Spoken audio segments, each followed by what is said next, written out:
Seharum bunga yang menggoda, sekadar dipandang usah dipuja. Kau pasti tak percaya kasihku bukan untukmu sayang. Assalamualaikum Kisi dan juga pendengar Misteri Jam 12. Suryani berkongsi pengalaman dan ada soalan untuk kita semua. Suryani mengatakan beliau tinggal di salah sebuah kawasan di Commonwealth. Katanya kebelakangan ini rumah saya, katanya koridor luar rumah saya seringkali kedengaran seperti suara tangisan seorang gadis.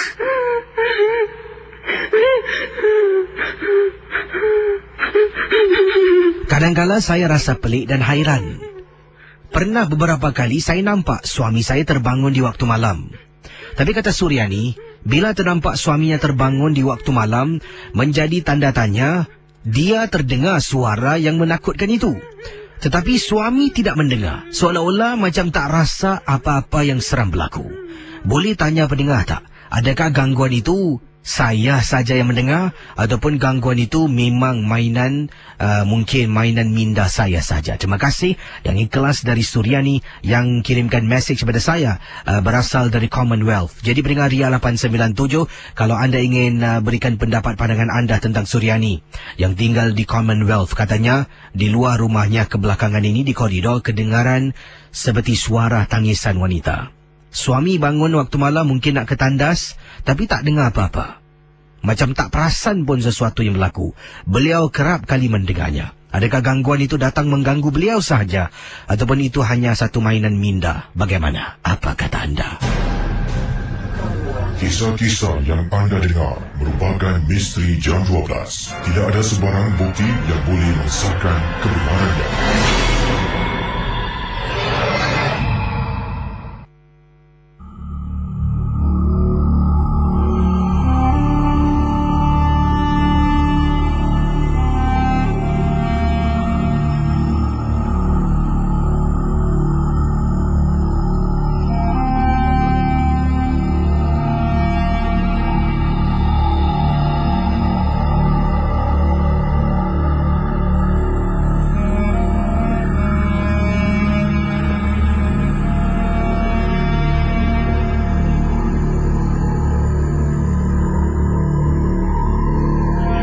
Baik pendengar Ria 897, saya akan buka talian. Anda boleh hubungi saya di 669-11897. Dan ingatlah, setiap kisah hanya satu hiburan saja. Sebelum itu ingin saya ketengahkan, sebelum saya jawab panggilan, daripada Sheila berkongsi peristiwa pengalaman yang menakutkan. Apa khabar Kisi, pendengar Misteri Jam 12? Nama saya Sheila. Saya pernah terkena satu gangguan yang amat menakutkan. Sebenarnya Kisi, rumah saya ni agak sunyi dan sepi. Saya tinggal di Jurong West Extension. Kawasan rumah saya, kalau selepas jam 10 malam, memang kolong blok belakang rumah tempat letak kereta semua sunyi sepi. Pernah sekali tu, saya ni memang penakut sangat. Kalau saya tengok jam dah pukul 12.30 malam, saya takkan keluar dari bilik. Walaupun terkucil nak buang air kecil, saya akan tahan sampai waktu pagi. Saya tak cakap bohong dan tak buat-buat cerita Kisi, kata Sheila. Jadi dalam bilik saya ada jam. Kenapa saya takkan keluar Kisi, kata Sheila? Ini kerana saya pernah terkena ataupun gangguan, ternampak sesuatu di tingkap dapur. Saat itu bila saya berada di depan pintu dapur nak melangkahkan kaki, keadaan tingkap dapur dan dapur saya memang gelap. Jadi saya macam terperasan ada orang sedang menyangkung Kisi di jendela dapur saya. Sejak dari itu, bila ternampak sesuatu yang menakutkan, saya dah tak berani nak keluar masuk ke dapur. Sebab waktu saya nampak, saya ingat lagi waktunya sekitar pukul 3 pagi. Pendengar Ria 897, jadi Sheila mengatakan yang beliau dah buat keputusan. Selepas 12.30 malam sampailah waktu subuh, dia tak akan bangun kalau nak ke tandas. Dia akan kejutkan mungkin ibu dan ayah. Kalau tidak, dia akan tidur sampai ke pagi. Jadi pendengar-pendengar Ria 897, Perbuatan Sheila ini diketahui oleh adiknya ketika dia sedang berbual dengan ibunya tentang dia takutlah nak bangun selepas 12 tengah malam. Jadi adiknya, ibunya pun mengatakan sesuatu pada adik. Kakak kau kalau malam nak pergi toilet, dia kejut kau bangun Jadi dia pun dapat tahu, ibu pergi ceritakan yang saya selepas 12 tengah malam tak akan bangun. Pendengar-pendengar Ria 897, saya tak tahu Kisi. Pada satu malam, apabila saya terbangun tengok jam baru pukul 11 suku, saya keluar dari bilik, masuk ke dalam tandas, kemudian legakan diri. Dalam tandas saya tepi tingkap dapur. Dalam keadaan saya sedang legakan diri, saya terdengar bunyi sesuatu di tingkap. Macam bunyi sesuatu sedang berdesing, membuat saya rasa takut meremang bulu roma. Kisi, bila nak keluar dari tandas, saya cuba menjenguk-jenguk apa yang ada. Dan ternyata dekat tingkap dapur ataupun jendela dapur saya tidak kelihatan apa-apa. Apabila saya keluar dan jalan di mana tingkap dapur berada di belakang saya terasa macam ada benda sedang memanggil nama saya dari belakang. Sheila. Casey, saya lari masuk ke dalam bilik. Saya ambil telefon. Saya tengok jam. Jam di dinding dalam bilik 11.25. Jam di telefon bimbit saya 12.25. Rupa-rupanya dapat tahu dipendekkan cerita, Sheila katakan adik saya telah pun cepatkan lambatkan jamnya 1 jam lambatlah dari waktu yang sebenar. Jadi jam sebenarnya waktu pukul 12.25, adiknya cepatkan masa ataupun lambatkan masa kepada 11.25. Membuat Sheila ingatkan waktu itu sebelum pukul 12. Saya memarahi adik saya. Sejak hari tersebut, saya tidak lagi menggunakan jam di dinding. Malah setiap kali kalau nak bangun, nak ke tandas di waktu malam, saya akan periksa jam di telefon bimbit, saya akan periksa jam pada alat MP3 saya, barulah saya akan keluar bilik. Terima kasih dan juga selamat tengah malam, Casey. Kisah-kisah yang telah pun diketengahkan malam ini, ada yang kata mungkin ada rasa seram, dan ada boleh jawab soalan Suryani tadi. Suami tak dengar, beliau dengar bunyi tangisan. Apa kata anda? Adakah mungkin gangguan itu memang ditujukan khas untuk Suryani, ataupun Suryani ini dalam keadaan mengigau lah, terdengar sesuatu yang mungkin suami sendiri tak dengar. Kita ke hujung talian dan saya perlukan kerjasama dari anda supaya matikan suara radio dan tidak terganggu bila anda ingin bercerita. Awal tadi saya dah terpandang satu kiriman SMS yang berkongsi kisah pendek yang datangnya daripada Encik mana tadi kejap okey. Ini dia. Pendengar kita yang bernama Cik Moksin okey. Saya dah baca awal tadi kisahnya dan Cik Moksin mengatakan beliau pernah menghantar adik iparnya balik agak malam lah, adik ipar dan juga suaminya, iaitu adiknya sendirilah ke rumah, dan waktu itu sekitar pukul 1 pagi mereka sebenarnya baru pulang dari seberang tambak, dan bila nak balik daripada JB itu Cik Moksin menghantar mereka berdua suami isteri ke rumahnya. Rumah adik ipar dan juga adiknya lah tinggal di rumah mertua mereka menetap di sebuah kawasan di Singapura yang dikenali sebagai antara tempat-tempat yang keras. Tak tahulah sejauh mana kebenarannya. Katakan adik mereka tinggal di rumah mertua mereka tinggal di kawasan yang dikenali sebagai Bukit Purmai. Dan katanya pernah saya ni pergi hantar mereka. Bila nak keluar daripada kawasan tempat letak kereta, kata Encik Moksin, saya kelihatan seorang makcik sedang berjalan nak turun bukit. Jadi dari jauh saya tengok makcik ni jalan pelan sangat. Dia pun niat dia baik. Apa yang dia buat, katanya Encik Moksin, saya pun perlahankan kenderaan. Kemudian, kata Encik Moksin, saya jemput makcik tu lah. Dia turunkan tingkat depan, dia tanya, makcik nak turun bawah, nak ke mana? Bus stop ke, nak jalan ke main road? Saya boleh hantar. Sebab memanglah kelihatan makcik tu jalan macam kakinya sakit. Jadi dengan tumpang sampai ke bawah tu boleh kurangkanlah perjalanan makcik tersebut. Dan Encik Moksin kata, kereta saya ni Casey, kalau pintu belakang ni, saya kena buka dari dalam, dari luar tak boleh dibuka. Jadi Cik Moksin mengatakan saya pun dah naikkan tingkap, saya kebelakangkan kerusi saya capai pintu belakang, saya tarik dan tolak. Kemudian saya panggil cik. Saya tengok Casey, sebelah kiri, kanan, depan, belakang, seluruh kawasan dekat Bukit Perumai nak turun bukit tu, makcik tu dah hilang. Tiba-tiba dapat rasa Casey bau harum. Bau macam bunga katanya macam bunga kenanga pun ada malam yang dimaksudkan. Meremang bulu rumah saya terpaksa keluar dari kenderaan saya nak tutup pintu. Sebab kalau saya nak capai memang tak sampai. Saya keluar, Cik Mohsin katalah beliau keluar daripada tempat keretanya dan terus tutup pintu.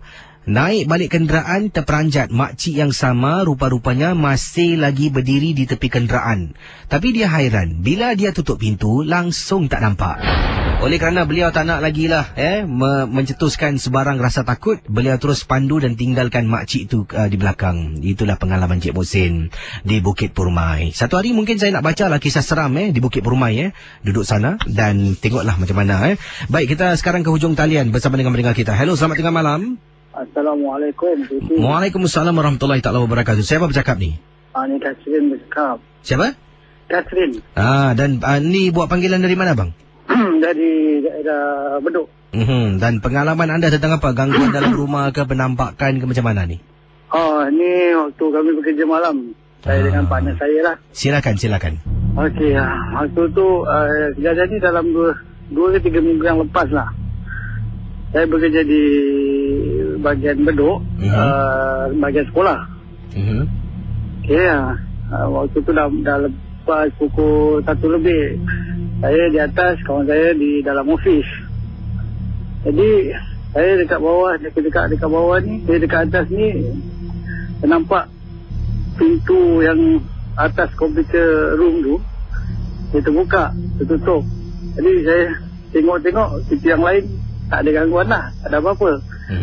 So saya radio, kita pakai walkie-talkie kan. Hello? Silakan teruskan. Kita pakai walkie-talkie. So saya cakap dengan teman saya di bawah, cikgu, saya di atas ni, pintu ni tutup buka. So kawan saya cakap, okey awak tunggu saya, kita naik atas. Ni bila teman saya naik atas tu, pintu yang tertutup terbuka tu dia tertutup terus tau. Jadi bila kita tengok pintu tu dia terbuka pelan aja, kita pun baca sesuatu. Bila teman saya menegur, apa jeling-jeling, jangan jeling-jeling, jangan main-main pintu, terus pintu tertutup dengan kuat. Cikgu, Casey, pintu tertutup dengan kuat. Jadi kami berdua tengok, betul-betul tengok. Naik atas tak ada apa-apa. Bila kami turun, baldi yang di bawah tu ada baldi lah, susu baldi tercampak dengan kuat. Kita pun tak tahu apa benda lah tu. So saya dengan partner saya baca lah apa-apa yang boleh. Itulah pengalaman kita je. Casey. Ya, terima kasih Okey. Kembali. Baik, silakan hubungi saya sekarang 669-11897. Kalau ada pengalaman misteri, adalah awal tadi kisah daripada pendengar kita yang katanya menghantarlah Cik Mohsin hantar adik ipar dengan adiknya pulang ke rumah mak mertua mereka di kawasan Bukit Perumai. Jadi ternampak makcik ni niat baik nak hantar makcik ni jalan kesian perlahan-lahan Jadi bila dia buka pintu, dia terperanjat, makcik tu hilang. Jadi bila dia kembali ke dalam kenderaan, makcik tu sebenarnya masih lagi berdiri tepi kenderaan. Siapa sebenarnya yang dia nampak? Dan adakah anda penduduk Bukit Perumai pernah mengalami dengar cerita yang diceritakan oleh Cik Mohsin awal tadi? Kita ke hujung talian 669-11897. Ingat, setiap kisah hanya satu hiburan sahaja. Hello, selamat tengah malam. Hello. Siapa bercakap tu? Kak Sauda. Kak Sauda, apa khabar? Baik, alhamdulillah. Dan Kak Sauda ada pengalaman tentang apa ni? Tentang inilah Mr. Poch. Mr. Poch Gula-gula nama glamour Saya. Jadi pengalaman penampakan gula-gula ni di luar rumah, dalam rumah, tempat tugas macam mana ni? Di tempat tugas. Silakan.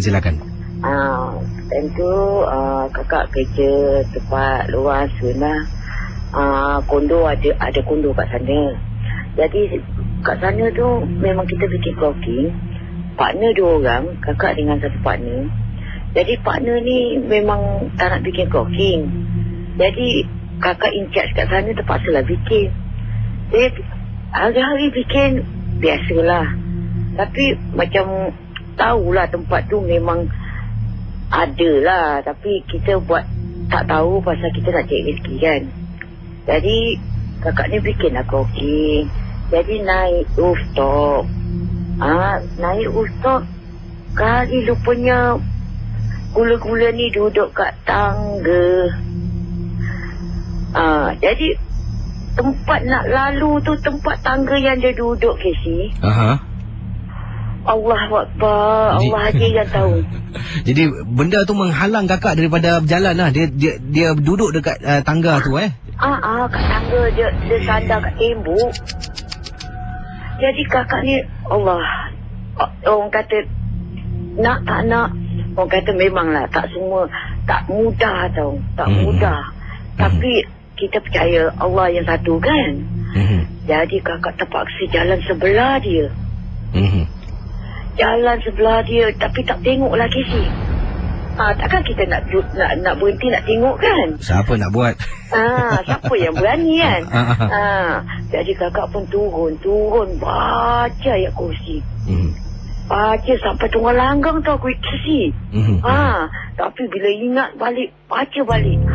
Sekali rupanya Casey nak terangkan bunyi gula-gula ni. Kakak tak tahu macam mana nak terangkan macam mana bunyi gula-gula ni. Nak kata bunyi macam mistik pun ada. Jadi akak pun turun betul lalu sebelah dia Casey. Tak nak lah sebab apa tak ada jalan lain. Jadi bila kakak dah lalu, kakak tak tahu dia belakang Casey ni sekarang nak masuk lift pula. Dan nak tunggu lift pula naik. Tunggu lift dah turun. Jalan Casey, sekejapan dia dah ada tempat depan gate. Nak tak nak kakak buat tak tahulah Casey. Buat tak tahu baca. Lama juga Casey dia nak pergi Casey. Jadi kakak pun tawakal lah nak cari rezeki kan. Itulah pengalaman kakak. Orang kata kira terpaksa jalan sebelah dia. Wah, dia boleh menghalang jalan kakak Kakak berani pula nak jalan depan dia Pasal nak cakap berani tu tidak Casey. Tapi cuba. Kalau Casey nak cuba, Casey boleh cuba. Atasi takut Casey dulu. Tengoklah baru kita boleh maju. Ya, terima kasih Kak. Sama. Itu dia Kak Saudah berkongsi pengalaman. Kalau anda, saya ni nak tanya soalan. Saya suka tanya kalau situasi macam ni. Sekarang ni anda nak balik.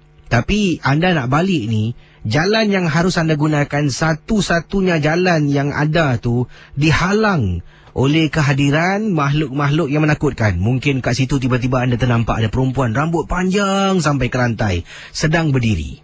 Adakah anda akan lalu? Ataupun tak apalah, kirim salam. Kalau aku patut tunggu sampai pagi, tunggulah. Bagaimana? Apa kata anda? Kalau anda tanya saya, nanti saya beritahu. Saya fikir dululah. Kalau nak balik tu konon satu lorong ni, satu pintu ni je. Keluar masuk tu lah yang akan sampai ke rumah saya.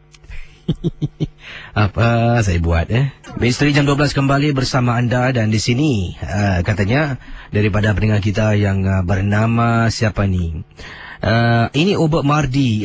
Dah lama tak dengar suara Ubek Mardi. Nama bukan suara dan nama tak dengar, tak nampak SMS dari Ubek Mardi. Katanya Ubek Mardi, Casey, Bukit Perumai jangan main-main. Di sana tempat Radin Mas, Casey. Dan katanya memang tempat tu keras. Sebab sana merupakan kawasan lama lah, tanah perkuburan yang lama. Bukan saja orang-orang Singapura, malah mereka kerabat diraja dari Malaysia, dayang-dayangnya juga ditanam di kawasan Teluk Belanga. Jadi tempat tu permainan tamannya. Ada juga yang telah menimba ilmu pada pohon-pohon tertentu. Ada yang sampai salah gunakan. Katanya tak nak sebutkanlah Casey untuk meraih keuntungan dalam hidup yang sementara. Tadi Casey ada tanya tentang ternampak sesuatu yang menghalang jalan. Saya ingin berkongsi sesuatu. Teringat akan satu pengalaman ketika saya baru-baru berjinak dalam bidang inilah. Waktu itu saya bukan berada di Singapura. Saya berada di salah sebuah kawasan di Malaysia, di mana saya di sana untuk melanjutkanlah ilmu yang saya pelajari, kata Ubek Mardi.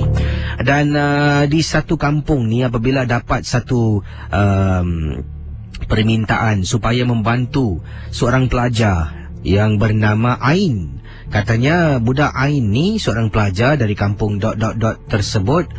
Setiap kali kalau dia balik dari sekolah, dia pasti akan kena gangguan.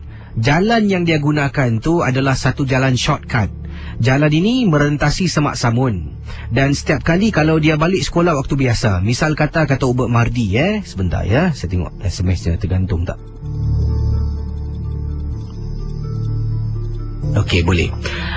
Kata Ubek Mardi, kalau dia balik kadang-kala sekolahnya waktu habis pukul 1 tengah hari, tak ada apa-apa. Tapi kalau sekolahnya habis lambat, mungkin dia ada kelas tambahan, ada kegiatan luar darjah, dan dia akan sampai rumah nak dekat waktu maghrib, dia jalan laluan kawasan tu, sampai rumah ibunya kata akan berkelakuan ganjil dan pelik. Antaranya dia akan duduk dalam tandas lama tak nak keluar. Kadang-kala ibu sampai ketuk pintu tandas, dia akan menyanyi dalam tandas lagu dalam bahasa yang ibunya sendiri tak pernah dengar. Jadi bila ibu tegur, dia akan tak indahkan, dia akan jalan dengan keadaan berkemban masuk ke dalam bilik sambil bermain-main dengan rambutnya. Dan gangguan budak ini telah pun sampai kepada saya dan juga rakan-rakan yang lain yang ada menuntut ilmu bersama dengan salah satu perguruan di sana. Jadi saya diarahkan dan juga 2 orang sahabat untuk membantu keluarga ini.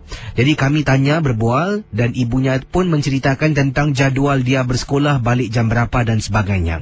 Jadi dari situlah baru saya dapat tahu, rakan-rakan saya kata Ubek Mardi dapat tahu yang budak ni kalau balik waktu maghrib mesti ada gangguan. Saya dengan teman-teman pun waktu maghrib telah pun singgah ke jalan yang budak ni sering gunakan. Rupa-rupanya budak ni mempunyai satu keberanian yang luar biasa. Budak-budak kampung yang lain kalau dah pukul 5 tak ada kawan, takkan jalan kisi walaupun terang benderang cahaya matahari. Dia ni pelik, dia tak kisah, dia akan jalan kisi tak kira waktu. Malam hari pun dia akan jalan. Padanya shortcut, cepat sampai rumah. Jadi oleh kerana dia ni tak fikir yang bukan-bukan, dari situlah makhluk ini telah pun mengambil kesempatan darinya. Rupa-rupanya bila saya berbual dengan makhluk yang mengunjungi badannya, mengatakan budak ni selalu nampak aku berdiri tepi pokok. Dia akan senyum lambai. Pernah beberapa kali dia berdiri memerhatikan aku. Dari situ aku tahu yang dia ni tak tahu aku ni sebenarnya siapa. Bila aku rasuk dalam badannya, dia pun masih tak perasan lagi. Dari situlah kisi, kadangkala orang-orang yang baik ni yang tak tahu apa-apa pun akan kena gangguan. Lama-kelamaan saya dengan teman-teman cuba mengubati, menguruskan budak ini, sampailah makhluk itu keluar dari badan si budak Ain. Dan kemudian saya pun memberitahu ibunya, memberitahu dia jangan jalan di situ lagi. Dan setelah itu barulah gangguan ini tidak lagi terlaksana. Terima kasih dan selamat tengah malam dari Ubek Mardi. Saya rasa memang cukup pelik dan aneh kalau mempunyai seorang anak gadis lagi. Lain orang, termasuklah mungkin budak-budak lelaki, takut sangat nak jalan dekat Semak Samun tu walaupun shortcut, walaupun terang. Kalau jalan seorang kirim salam lah. Tapi kalau ada rakan-rakan yang lain, mereka beranilah mengikut pengalaman kisah yang diceritakan oleh Ubek Mardi. Tapi budak ni lurus bendul Dia tengok, alah ni shortcut apa jalan setiap kali dia jalan, dia nampak benda tu berdiri, dia ingatkan kawan. Dia ingatkan macam adalah orang-orang kat situ sampai dia tak sangka buruk pun. Dia tengok benda tu macam baik lah. Dia benda tu pun makhluk jin tu tersebutlah katanya mungkinlah saya rasa telah pun mengambil kesempatan budak tersebut. Jadi apa kata anda? Okey, kita akan terus ke hujung talian. Silakan hubungi saya di 669-11897. Jadi memanglah, ya, adakah benar anda setuju tak? Kadang-kadang orang-orang ni yang baik sangatlah, yang tak suka buruk sangka, fikir bukan-bukan, mereka juga antara mangsa-mangsa gangguan. Kita bersama dengan teman kita. Hello, selamat tengah malam. Selamat tengah malam. Siapa bercakap ni? Nama saya Muhammad. Muhammad, saya nak tanya soalan ni sebelum anda bercerita ni. Kalau anda seperti saya gambarkan tadilah, nak balik jalan dekat satu kawasan ni, kena jalan tempat tu, dan tempat tu tiba-tiba depan anda ternampak benda yang menakutkan lah. Anda akan teruskan ataupun tak apa?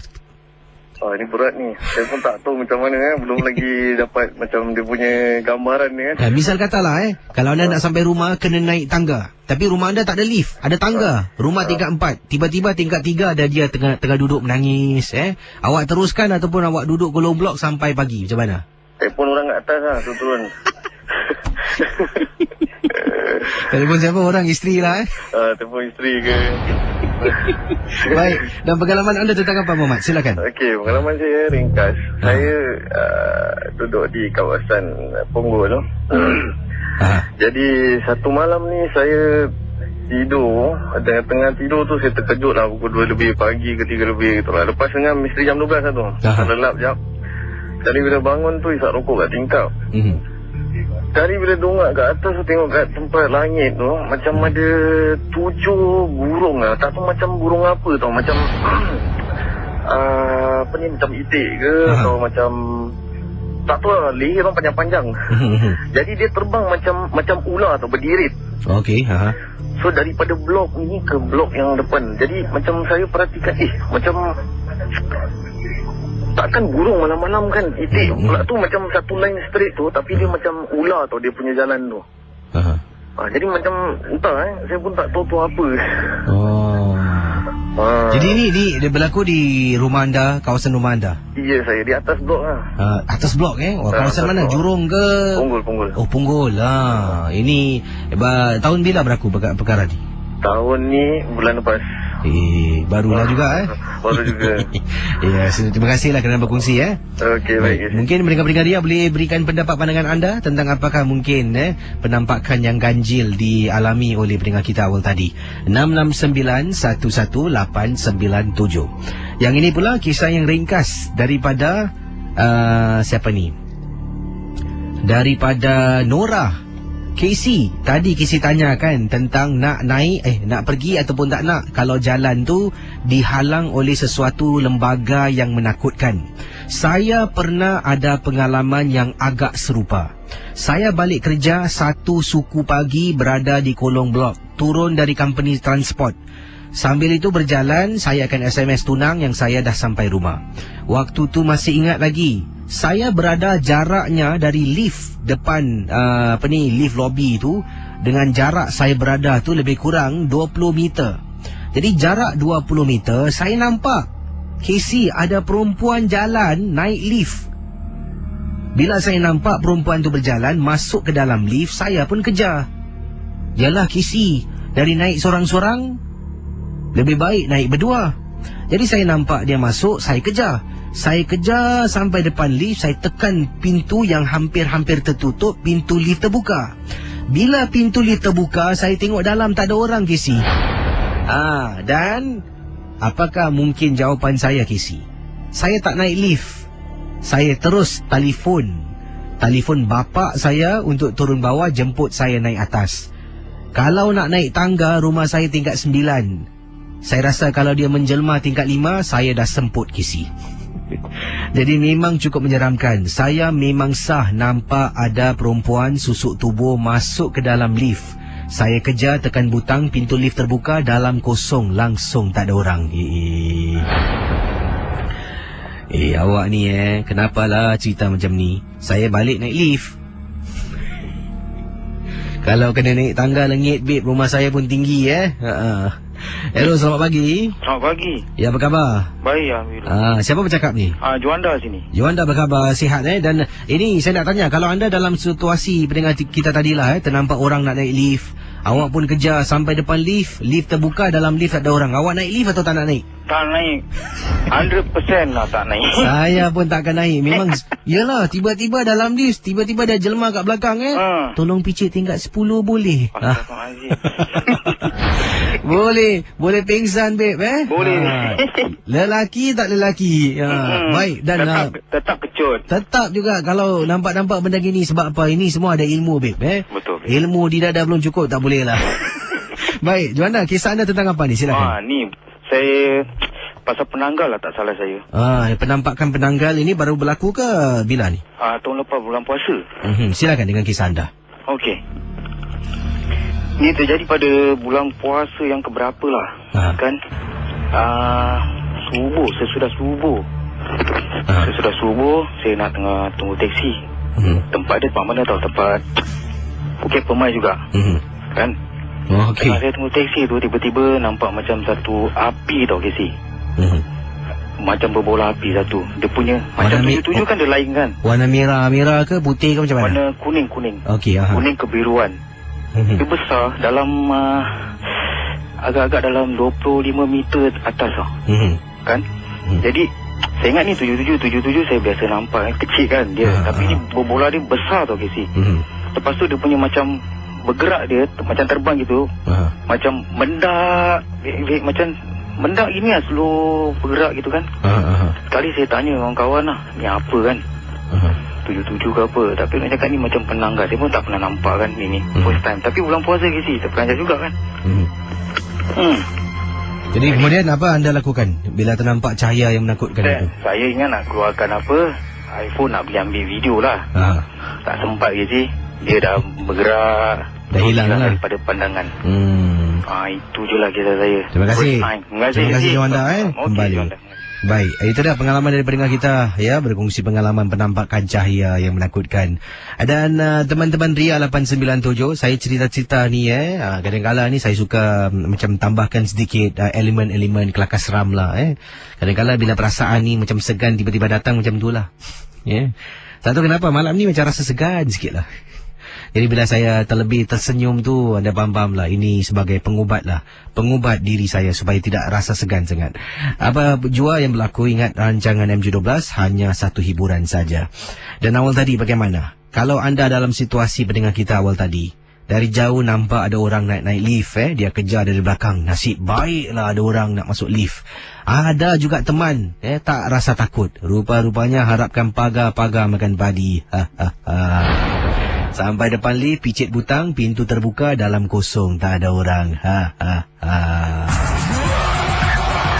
Saudara, kisah-kisah yang bakal anda dengar dalam Misteri Jam 12, anggaplah ia hanya satu hiburan.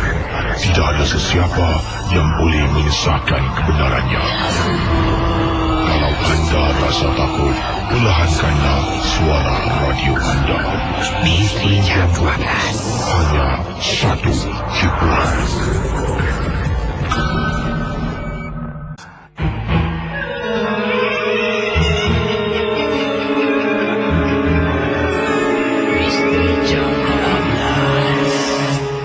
Baik, sekarang aku kasih kau keluar dari badan budak ni. Kenapa kau duduk badan dia? Kenapa kau duduk badan dia? Cakap. Aku duduk badan dia sebab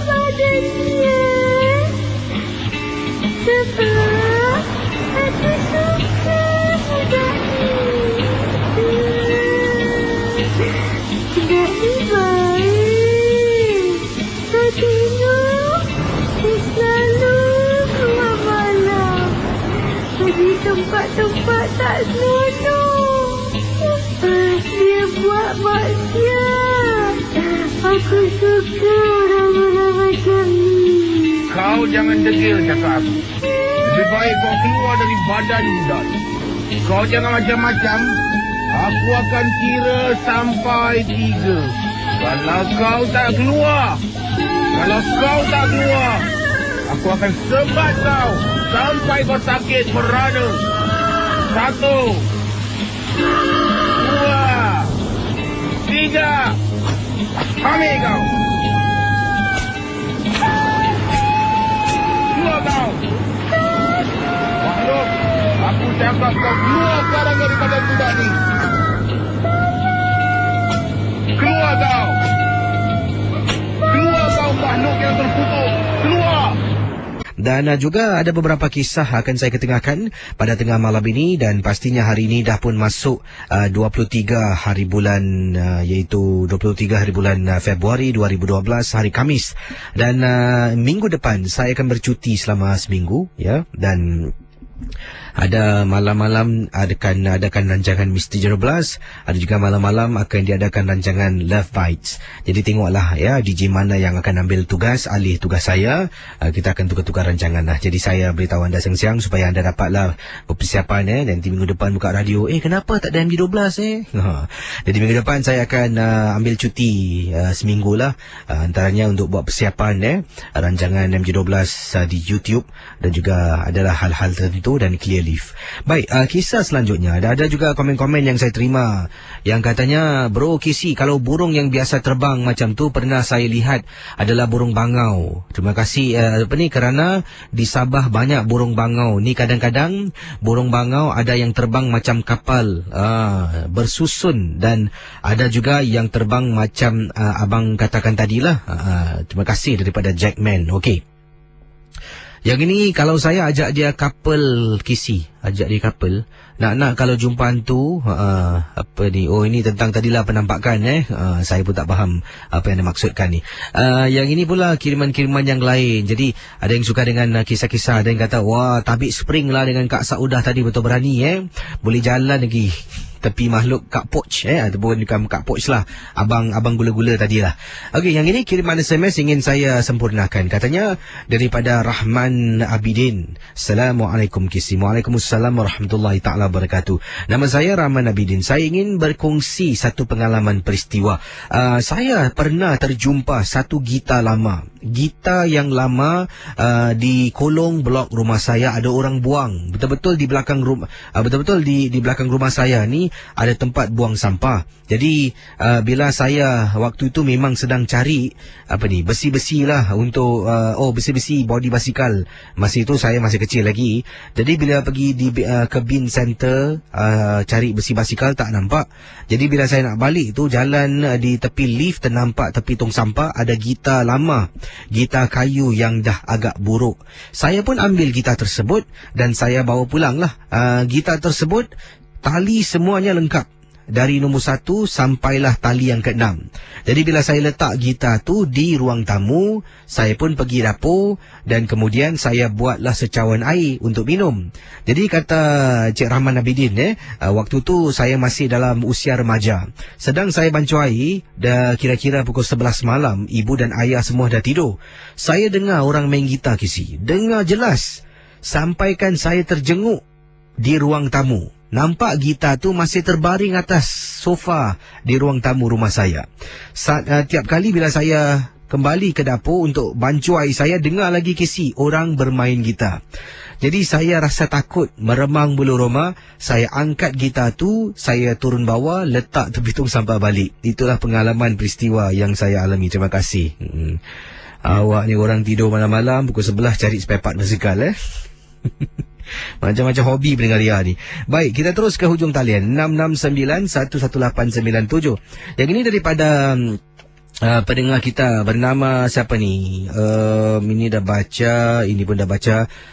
Ini pendengar kita bernama Abigail. Hi Kisi, I'm pendengar bukan Melayu lah. Abigail berkongsi pengalaman, katanya suka dengan rancangan MG12. Terima kasih, thank you Abigail for tuning in. Dia kata dia tak faham, tak begitu faham, tapi dia suka dengar dengan sound effect Kisi dah cukup menyeramkan.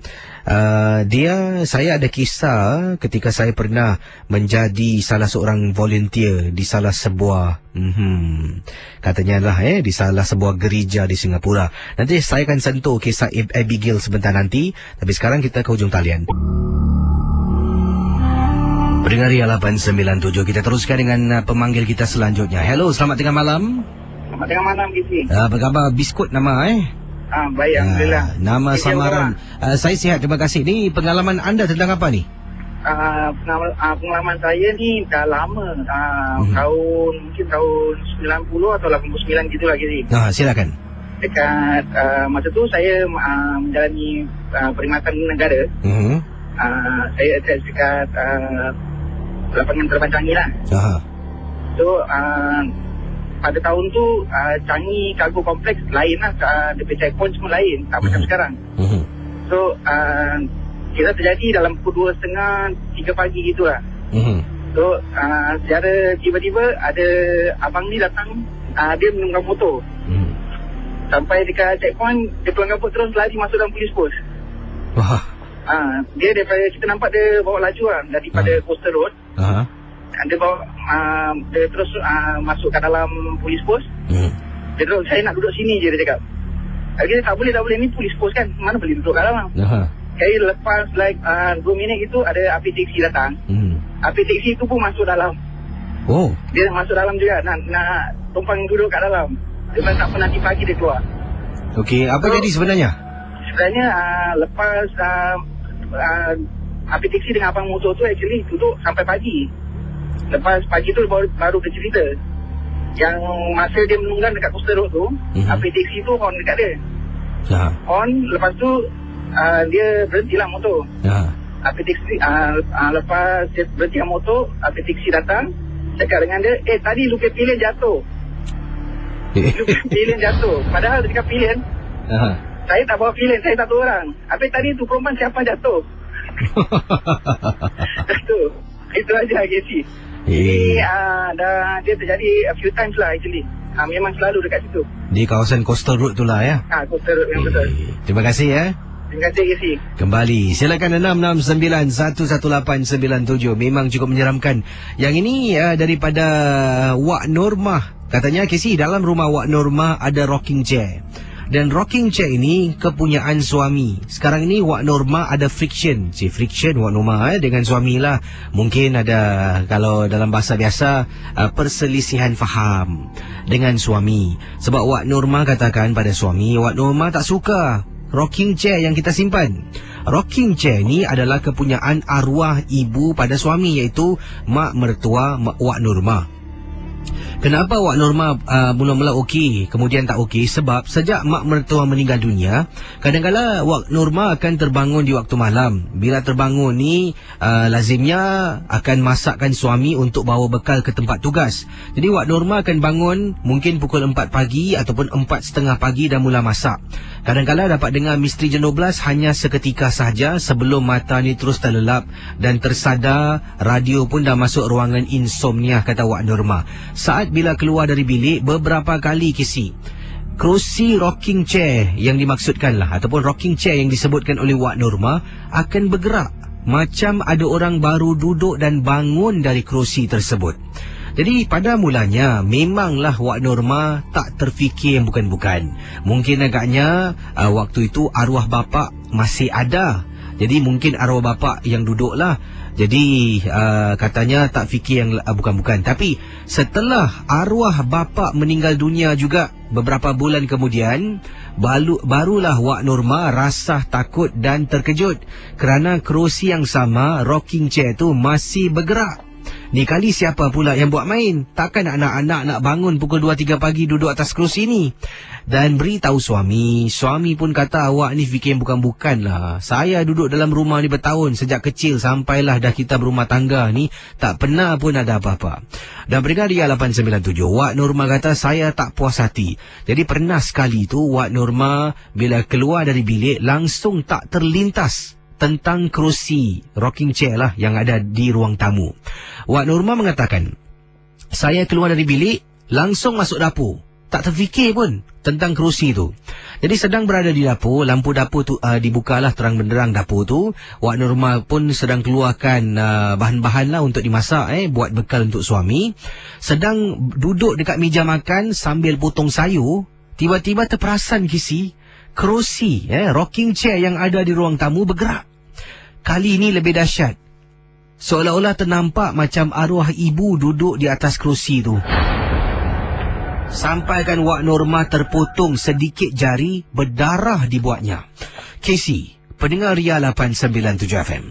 Bila jari terpotong berdarah, habis semua tempat potong sayur tu, ada titisan darah. Wak Normah pun bangun, pergilah ke sinki air untuk bilas jari yang terpotong. Dah bilas jari terpotong, Wak Normah pun masuk ke dalam bilik, ambil plaster untuk dibalut. Bila masuk dapur balik, terperanjat. Titisan darah atas tempat potong sayur hilang. Tak tahulah siapa yang lap. Hari itu Wak Normah rasa takut sangat. Sampaikan terpaksa kejutkan anak Wak Normah, anak lelaki yang kerja pagi juga, minta tolong dia temankan Wak Normah. Kesian, dia sampai tidur di atas sofa ruang tamu. Wak Normah barulah dapat tenangkan diri bila nampak dia tidur sambil lampu dapur, lampu ruang tamu pun Wak buka. Tapi kerusi tu tolak, sembunyi belakang tembok, jadi tak nampak apa-apa. Terima kasih dan selamat tengah malam. Seram pula rocking chair simpan macam ni. Seram. Yelah, gerak-gerak nampak macam arwah ibu. Baiklah. 669-11897. Hello, selamat tengah malam.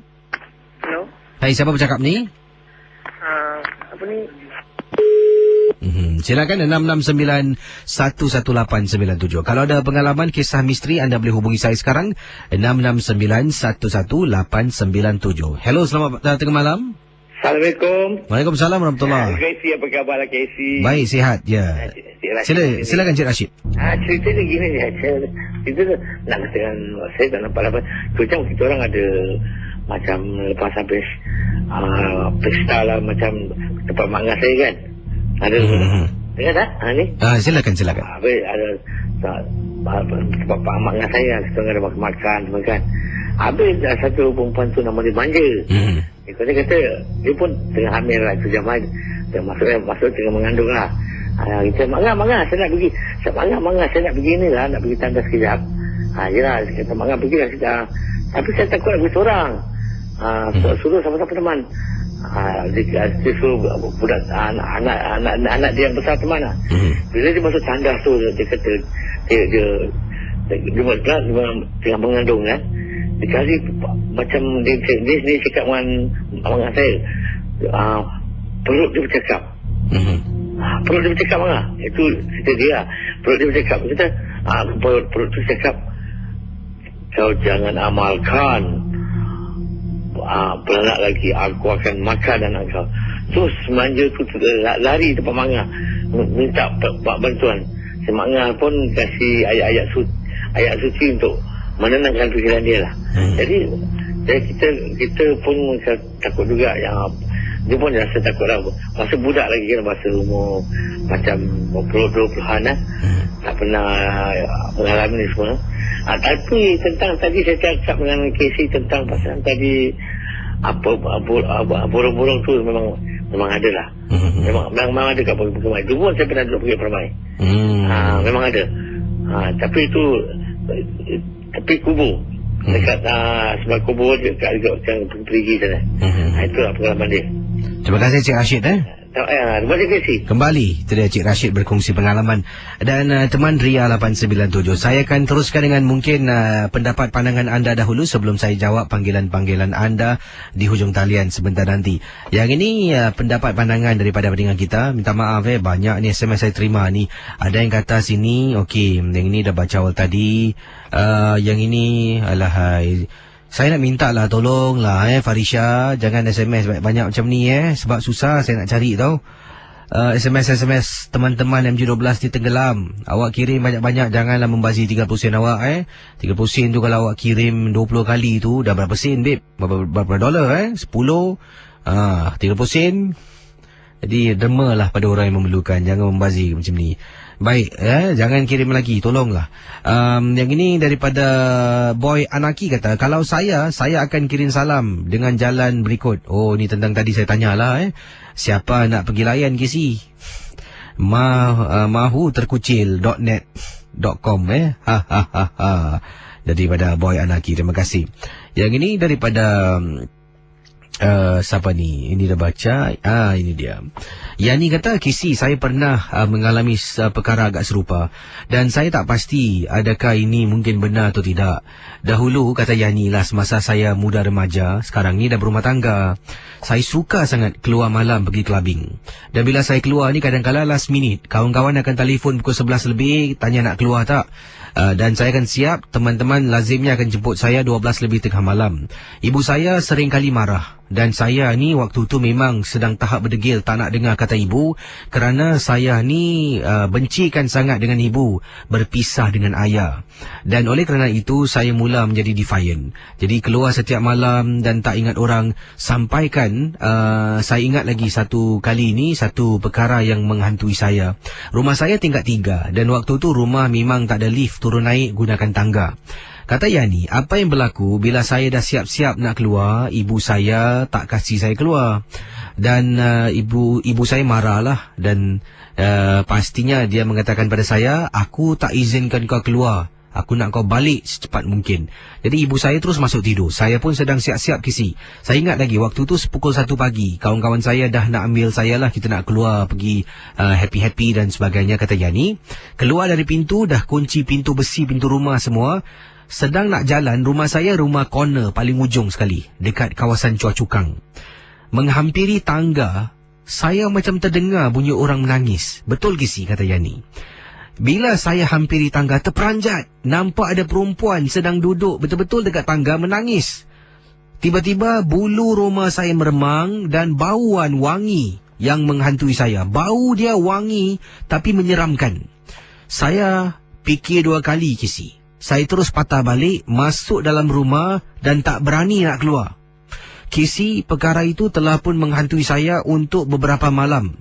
Beberapa malam itulah saya tak berani keluar. Kawan-kawan saya semua kata turun. Tapi saya malu nak suruh mereka naik atas jemput saya. Saya tak tahu nak cakap apa. Saya cuma kata saya pening, saya penat, macam-macam alasan pergi. Dan sampailah saya dah tak campur mereka lagi. Sampailah saya dah kembali baik dan dah berumah tangga sekarang. Dan pernah sekali saya terlintas dan tanya pada ibu saya. Ibu mengatakan yang benda tu bukan dia yang hantar. Mungkin agaknya doa ibu yang tak nak dia keluar. Terima kasih dan selamat tengah malam. Macam-macam kes Okey, kita akan teruskan dengan kisah misteri jam 12. Saya tertarik dengan kisah yang diketengahkan awal tadi tentang Yani kata dulu masih zaman-zaman muda remaja, nak tunjukkan perasaan lah bila ibu dan ayah berpisah tu dia tak suka. Dan mungkin dia nak ikut ayah, terpaksa ikut ibu. Dan dari situlah telah pun membuat ibunya lebih susah hati. Keluar malam, havoc sana sini. Sampaikan beliau takut sendiri ada sesuatu di depan tangga rumahnya. Adakah ada rasa gangguan tu dibuat oleh ibunya sendiri? Ataupun mungkin secara kebetulan itu doa ibu. Jadi, yalah, macam-macam cara lah. Doa tu boleh disampaikan lah permintaan tu. Seram juga, Bib. Nak keluar rumah, nampak orang duduk kat tangga, tahu pun takut. Tahu tak apa. Okey, 669-11897. Yang ini kiriman daripada Nurse Dila. Ini di Facebook Ria lah. Katanya, blessing in disguise lah. Awak pun jadi baik, kan bagus. Tu dia. Kalau tidak dulu masih heboh sampai sekarang agaknya belum berumah tangga. Masih nak parti sana, parti sini. Yang ini ada kata, Kisi, saya rasa yang hantar tu ibunya tak? Ada pakat dengan Tok Bumu mana-mana Kisi. Sebab anak dah degil, tak boleh dikawal. Yang ini kiriman-kiriman daripada pendengar kita berkongsi pengalaman. Yang ini dah baca awal tadi. Ini daripada Sabrina. Assalamualaikum Kisi. Waalaikumsalam warahmatullahi ta'ala wabarakatuh. Saya pernah temankan jiran saya pergi ke klinik di waktu malam. Seorang kakak ni lah telah pun ketuk rumah saya sekitar pukul 2 lebih pagi. Waktu tu habis baru saja mendengar rancangan Kisi. Baru nak masuk dapur, dengar orang ketuk pintu. Makcik jiran sebelah tolong minta hantarkan dia pergi klinik sebab suaminya sedang bertugas dan tak dapat pulang ke rumah. Waktu tu perutnya sakit teramat sangat. Jadi saya pun kata bolehlah makcik tunggu sekejap. Saya pun masuk dalam, katanya Sabrina. Saya pun salin pakaian, pakai tudung, kemudian saya keluar rumah. Bila saya keluar rumah, nampak makcik ni sedang berdiri depan pintu rumah. Jadi saya pun nampak dia berjalan terus Kisi. Saya ikut dari belakang. Dia terus masuk ke dalam lift. Kemudian baru saya nak melangkahkan kaki nak belok kanan nak masuk lift betul-betul tepi rumah makcik ni, saya dengar orang tutup pintu dekat belakang. Saya toleh makcik tu baru nak keluar rumah Kisi. Ini adalah satu perkara yang benar-benar berlaku. Ya, mungkin agaknya pelanduk dua serupa, tapi satu kali benda ni berlaku dalam hidup saya. Wah. Okey, 669-11897. Silakan. Hello, selamat tengah malam. Silakan 669-11897. Hello, selamat tengah malam. Ya, selamat malam. Ya, siapa tu? Iba sini. Apa khabar? Sihat? Baik. Ini panggilan dari mana ni? Saya panggil daripada Ubi, Kesi. Jarang dapat teman-teman panggil telefon dari Ubi. Jadi orang Kesi baru ni dapat. Orang Ubi ada cerita tentang apa orang Ubi? Silakan. Okey, Kesi. Perkara ni kira cerita ni agak dah lama lah kan. Lama. Waktu kira kaki bukit Metem lah. Okey. So waktu tu saya dikerahkan supaya bersolat dekat Masjid Zubaidah. Surau Zubaidah. Datuk saya pula dia solat dekat Masjid Al-Kaf. Jadi bila saya cakap Tok nak ikut Tok, tak ada kau pergi Masjid Surau Zubaidah. Saya cakap sana leceh. Leceh tak belajar jadi berani. Sebenarnya Kesi, dekat Jalan Hasan tu, kat situ memang ada checkpoint lah. Pula Jalan Teraling pula ada orang minyak. Jadi waktu tu kampung tu kira biasa lah Kesi, kampung main time kan. Dia ni bikin 7-7 lah, apalah, you know? So saya tak nak ikutlah Datuk ke arahan. Jadi bila saya tinggal Jalan Jumat, jadi nak pergi surau Masjid Zubaidah tu, kita boleh jalan-jalan Hasan, kita boleh jalan-jalan Teraling, ataupun kita boleh jalan-jalan Ladang. Jadi setiap kali kalau saya balik, mesti saya jalan Hasan lah. Jadi saya fikir balik, alamak asyik jalan Hasan dia, nanti jumpa Kak Pon juga. Jumpa tapi dia tak kacau. Lebih-lebih dia cakap baik-baik jalan, itu je. Jadi kalau start dengan suara tu kan, saya pun angkat kain, cabut lah. Jadi bila masa waktu tu memang hari saya tak sedap, saya tengok kan, saya cakap nari jalan kat Jalan Teraling lah. Jadi bila saya jalan kat Jalan Teraling tu, time tu musim tau Kesi. Orang ambil persilatan. Jadi diorang suruh salah bawa. Dan tu mungkin Kesi dengan cerita hebat lah. Ini kira apa tau, manusia kepala anjing. Jadi bila diorang salah mentera apa, terjadilah kan, kepala anjing. Tapi actually muka seakan-akan macam anjing, tapi bukan real ke anjing lah. Badan orang. Jadi waktu tu saya dah masuk Jalan Teraling, hati tak sedap tau. Jadi saya cakap tawakal je lah. Jadi bila saya jalan, saya dengar bunyi nafas lah, macam jadi saya cakap, ni apa ni kan. Saya jalan, saya cakap, ni garanti lah, mesti aku nampak dengan ni kat depan. Saya dah tak boleh lari. Pasal tu jalan keluar, jalan masuk juga pergi rumah saya. Jadi tak nak saya tempuh juga lah. Saya tempuh je betul-betul kat tepi tu kan. Saya tengok kan, saya buat torchlight. Suluh pergi suluh, sekali ternampak lagi si. Sekarang muka dengan muka tau. Wah, bertentangan muka lah ni. Bertentangan muka. Jadi Kesi kan saya buat apa? Awak buat apa? Lari lah.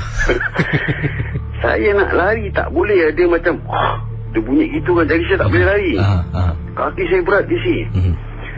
Bila saya nak dah baca ni, biasalah kan, Datuk ajar tu kalau kau jumpa ni, semua mentera semua apa dah tak boleh dah tak boleh keluar lagi ya. Jadi kebetulan ada orang pekik saya lah. Cucu Pak Wap, mana kau nak pergi? Baru daripada situ saya macam tersadar tau. Bila orang tegur nama anda barulah Iba, mana kau nak pergi? Jadi saya toleh, itu macam tersadar kan. Jadi saya lari lah. Saya lari, Kesi tahu. Dia pun kejar saya lah.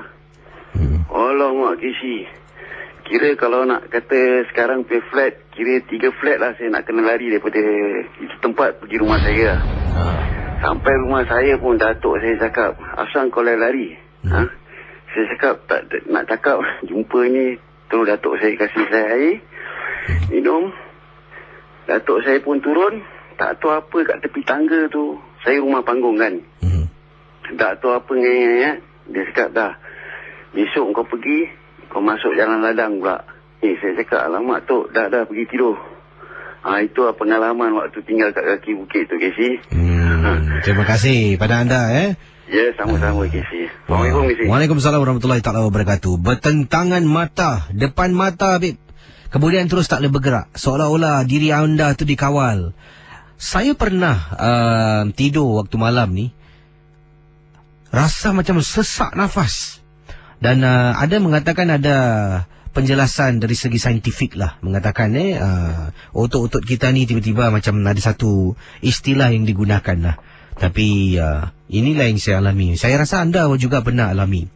Saya kalau tidur, saya harus tidur miring. Dah tak berani nak tidur terlentang Bila tidur terlentang saja akan terasa macam Tiba-tiba tak boleh tarik nafas, macam ada orang duduk hempak badan macam tu lah. Nanti saya akan cuba macam cuba nak bernafas, terjungak-jungak. Sampai kan tak tahulah, satu tahap ni bila dah boleh miringkan badan, baru saya itu. Sejak hari tu saya kalau tidur mesti tidur miring. Dah tak ada tidur tiarap lagi. Mungkin babat tebal sangat katnya, sampai sesak nafas. Time to exercise.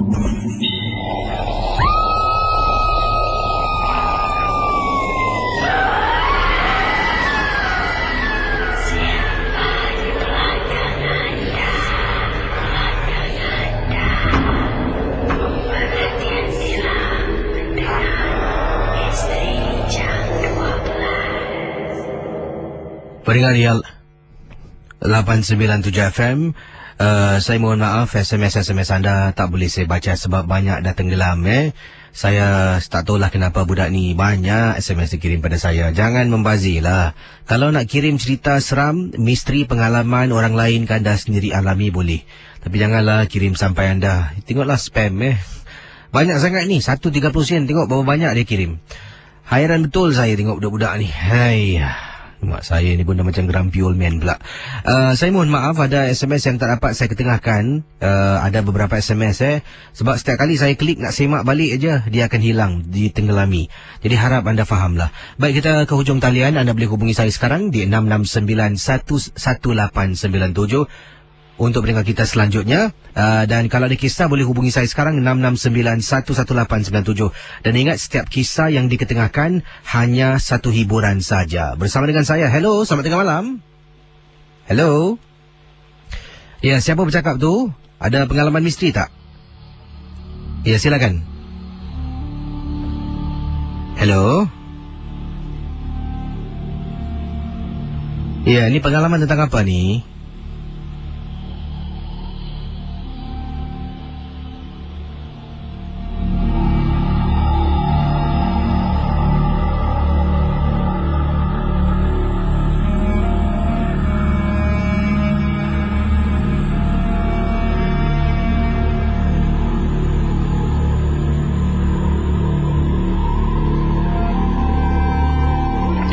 Okey, silakan hubungi saya segera 669-11897. Macam-macam orang ni telefon tak nak berbual. Ayo. Baik, kisah selanjutnya ingin saya bacakan kiriman daripada email yang ringkas saya terima. Datangnya daripada siapa ni? Sekejap ya.